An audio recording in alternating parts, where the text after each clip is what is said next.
Et dis donc internet, cette semaine, j'ai envie de vous parler du scandale de la FIFA. Bon, c'est pas que j'aime le foot, hein, je m'en fous un petit peu, mais c'est juste le jeu de comédien que je me suis pris dans la tête. Vous avez vu tous les mecs de la FIFA? Ils sont là, ils font comment? Quoi? Un scandale dans le foot? Mais je suis scandalisé. Oh mon dieu!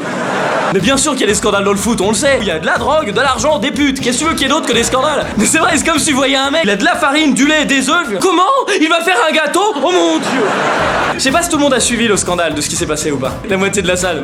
C'est-à-dire, il y a Koh-Lanta en même temps, du coup. Bon alors pour ceux qui n'ont pas suivi, en fait il y a deux choses importantes. Il y a le scandale financier avec la corruption et il y a la réélection du président de la FIFA. Les deux sont présentés par Denis Brognard, donc c'est ça. Le scandale financier, c'est vrai que c'est énorme parce que en gros, les deux prochaines Coupes du Monde, celles de 2018 et de 2022, elles auraient été, alors faut prendre avec des pincettes, évidemment, on ne sait pas, c'est du conditionnel. Peut-être qu'il y aurait eu des pots de vin, mais on n'est pas sûr, on n'est pas sûr. Non, on n'est vraiment pas sûr, ça c'est vrai. Vous savez où elles sont les deux prochaines Coupes du Monde? Au Qatar et en Russie. Mais le Qatar, même la pelouse, elle refuse. Ah non, nous on n'y va pas. Mais bien sûr qu'il y a des pots de vin. Et les Russes à côté, ils ont démenti direct. Ils ont fait pas pot de vin, pas donner argent, non. Jamais donner argent pour Coupe du Monde. Couper doigt, mais pas donner.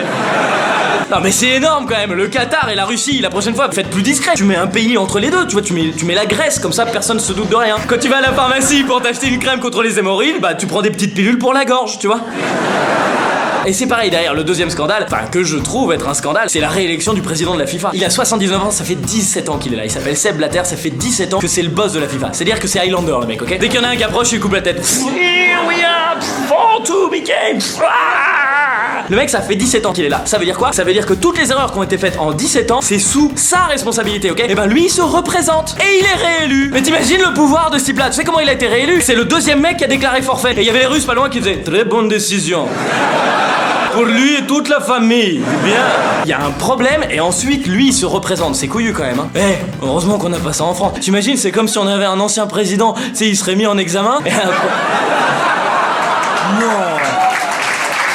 Et internet, merci d'avoir regardé cette vidéo jusqu'au bout. Je voudrais dire un grand merci à tout le public qui était là ce soir. Et viens voir sur scène au grand point virgule. Puisqu'on en reparlera de... Attends, je vais reprendre ma phrase du coup. Il y a... Oui, il y a... Allez, tu l'as sur le bout de la langue. Vas-y, allez, finis ta phrase.